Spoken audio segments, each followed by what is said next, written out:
Muy buenas tardes. Nosotras somos estudiantes de la UPTC del programa de Tecnología y Regencia en Farmacia en la Facultad de Estudios a Distancia. El día de hoy vamos a hablar del lenguaje en la interacción humana y las relaciones. El papel del lenguaje en la comunicación humana. El lenguaje oral constituye el grado más alto de evolución lingüística alcanzado únicamente por el ser humano. A continuación veremos lo que es la comunicación, que es la capacidad de intercambiar información entre dos o más participantes con el fin de ser interpretadas y provocar respuestas.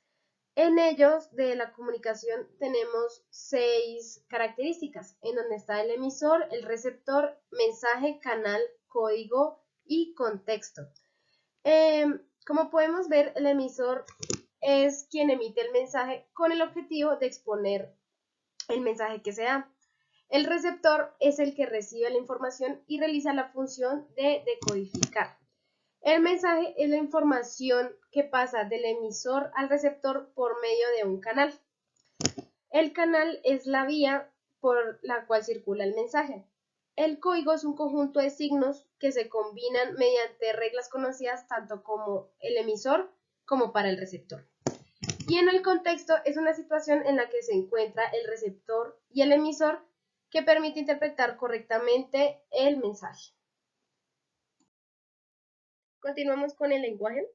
Definimos el lenguaje como un medio de comunicación formado por un sistema de signos arbitrarios codificados que nos permite representar la realidad en ausencia de esta. Tenemos 5 componentes del lenguaje, en el cual están fonemas o elementos sonoros, que son los que se agrupan formando sílabas que a la vez forman palabras. Luego tenemos el componente léxico-morfológico, que son signos lingüísticos que se distinguen en lexemas y morfemas. Continuamos con el componente sintáctico, que son las combinaciones de las palabras que forman oraciones. El componente semántico se refiere al significado de las palabras y sus variaciones. Y por último tenemos el componente pragmático, que es la adaptación de comunicación oral entre las circunstancias o ámbitos sociales. Continuamos con lo que son las funciones del lenguaje, en el cual son 8. Instrumental, satisfacción de necesidades. Reguladora, que es un control de comportamiento ajeno. Interactiva, que es una función social del lenguaje. Heurística, que es la búsqueda de la realidad. Imaginativa, que es la superación imaginativa de la realidad. Personal, que es un lenguaje como aspecto de la realidad propia, o sea, individual. Y la representativa o informativa, que es un intercambio de información. Bueno, referente al los sistemas de comunicación, vamos a hablar que hay 2 sistemas de comunicación, la comunicación no verbal y la comunicación verbal. La comunicación no verbal prácticamente se da desde que nosotros ya nos encontramos en el vientre de nuestra madre, pues ya existe comunicación. Escuchamos los latidos, sentimos sus movimientos, igualmente nuestra madre. En el momento en que nacemos ya hay comunicación primaria, empezamos a expresar llanto, alegría, con una sonrisa, y pues posteriormente empieza la etapa de los gorgojeos, que es cuando se producen sonidos involuntarios por nuestras cuerdas vocales. Seguidamente la etapa de los balbuceos es cuando ya esos sonidos empiezan a ser un poco más voluntarios, y empezamos la etapa de la reacción, donde más o menos a los 8 meses ya empezamos a rechazar ciertas situaciones que nos hacen sentir incómodos.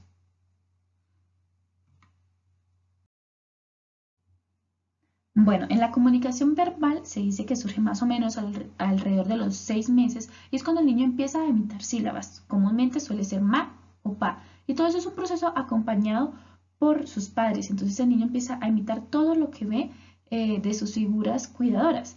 Entonces allí hay un intercambio de información entre lo que el niño ve con sus padres, y pues en todo este proceso, más o menos alrededor de los 2 años, ya el niño tiene una comunicación a base de palabras que empieza a unificar para crear frases un poco más cómodas y expresarse mejor. Alrededor de los 3 a los 5 años, el niño ya tiene un desarrollo de vocabulario y dominio de la gramática, con algunos errores en fonemas como la R, pero pues ya son entendibles y se le puede entender sus necesidades.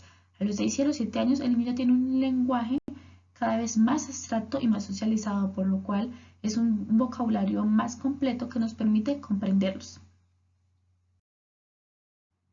Bueno, para el pensamiento y el lenguaje vamos a resumir y vamos a decir que tenemos 3 teorías.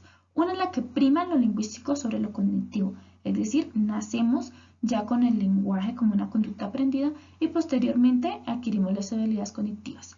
En la teoría que prima lo cognitivo sobre lo lingüístico, bueno, nacemos ya con la inteligencia y pues posterior a la inteligencia pues se da el lenguaje. Y la teoría que considera que la interacción de lo cognitivo y lo lingüístico hacen parte de un equilibrio y de un desarrollo en el cual las dos interactúan y pues permiten que haya pues las dos habilidades se desarrollen perfectamente y pues permitan la comunicación, un pensamiento y un lenguaje óptimo. Hay que entender que las habilidades cognitivas son aquellas que sean del pensamiento, como las habilidades del razonamiento, de la resolución de problemas y la capacidad de memoria, y las habilidades lingüísticas son las que sean con el uso del lenguaje, que son la interpretación de sonidos, el vocabulario, el léxico, el uso correcto del lenguaje. Bueno, para concluir, vamos a hablar sobre la importancia del lenguaje y la comunicación por medio de esta telaraña de ideas elaborada gracias a un video de nuestra guía. Entonces, podemos decir que nacemos con las habilidades de comunicarnos, que inicialmente son por medio de gestos, expresiones básicas como el llanto, los gorjeos, y que compartimos esas características similares todas en el proceso de socialización, que son la adquisición de habilidades del lenguaje, la adquisición de habilidades para adaptarnos y que estas, junto a los factores para el desarrollo de nuestra personalidad, como es la cultura, que es la vestimenta, la dieta, nuestra alimentación, el comportamiento social, la cultura en la que nos estemos creciendo de nuestro entorno, permitirán la construcción de nuestra identidad y así podremos definir nuestros gustos, nuestras creencias, nuestros valores y definir una personalidad única para cada sujeto y las limitaciones también que se van a dar en nuestro entorno.